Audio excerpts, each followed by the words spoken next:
അനധികൃത മണൽക്കടത്ത് പിടികൂടാനെത്തിയ പോലീസിന്റെ വാഹനം മണൽക്കടത്ത് വാഹനം ഉപയോഗിച്ച് ഇടിച്ചു തെറിപ്പിച്ചു. ഇന്നലെ രാത്രിയാണ് എടവണ്ണ പോലീസ് സ്റ്റേഷൻ പരിധിയിലെ പള്ളിമുക്ക് കടവിൽ പോലീസിന് നേരെ ആക്രമണമുണ്ടായത്. എടവണ്ണ സ്റ്റേഷനിലെ പോലീസ് ഓഫീസർ കെ ഷബീർ അലിക്ക് സംഭവത്തിൽ പരിക്കേറ്റിട്ടുണ്ട്. സംഭവത്തിൽ ഒരാളെ പോലീസ് അറസ്റ്റ് ചെയ്തു. മണൽക്കടത്ത് വാഹനം എടവണ്ണ പോലീസ് പിടിച്ചെടുത്തിട്ടുണ്ട്.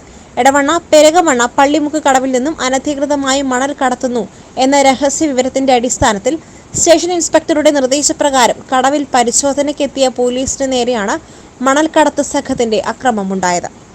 രാത്രി 11:30യോടെയാണ് പോലീസിന് നേരെ അക്രമമുണ്ടായത്.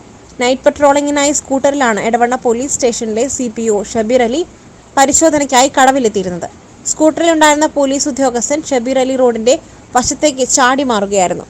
പിന്നീട് സ്കൂട്ടറിന് മുകളിലൂടെ മണൽക്കടത്ത് വാഹനം ഓടിച്ചു കയറ്റിയതായും പോലീസ് FIR-ൽ പറയുന്നുണ്ട്. കഴിഞ്ഞ ദിവസം പോലീസിനെ ആക്രമിച്ച ഒരു സംഭവം ഉണ്ടായി. ഞാൻ കഴിഞ്ഞ ദിവസം നൈറ്റ് പെട്രോളായിരുന്നു. ആ സമയത്ത് മണൽ കടത്തുന്നതായി ഒരു ഇൻഫർമേഷൻ കിട്ടി. ഞാൻ ഡ്യൂട്ടിയിലുണ്ടായിരുന്ന എൻ്റെ പോലീസ് ഉദ്യോഗസ്ഥൻ ഷബീർ അലിയെ ഒരു ബൈക്കിനകത്ത് സംഭവ സ്ഥലത്തേക്ക് പറഞ്ഞു വിട്ടു. പോലീസ് സ്ഥാനത്തിൽ പോയാൽ കിട്ടാൻ സാധ്യതയില്ല എന്നുള്ള അറിവോടുകൂടിയാണ് ബൈക്കിൽ പറഞ്ഞു വിട്ടത്.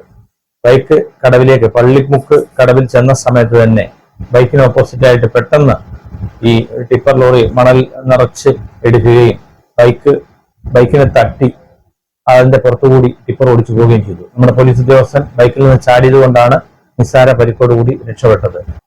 ഒന്നാം പ്രതിയെ സംശയിക്കുന്ന മുഫീദ്, മറ്റ് 2 കൂട്ടുപ്രതികളായ വാഹനത്തിന്റെ ഉടമയും ഒക്കെ അറസ്റ്റ് ചെയ്യേണ്ടതായിട്ടുണ്ട്.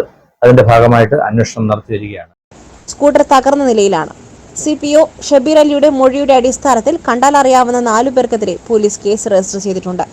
സംഭവത്തിന് ശേഷം ഒളിപ്പിച്ച മണൽക്കടത്ത് വാഹനവും എടവണ്ണ പോലീസ് പിടിച്ചെടുത്തു. വാഹനത്തിലുണ്ടായിരുന്ന ഇരുവേറ്റി സ്വദേശി ഷഫീഖിനെയാണ് പോലീസ് അറസ്റ്റ് ചെയ്തത്. മറ്റു പ്രതികളെ കണ്ടെത്താനുള്ള അന്വേഷണം പോലീസ് ആരംഭിച്ചിട്ടുണ്ട്. SS Gold, Pure Gold. SS Group, Nilambur.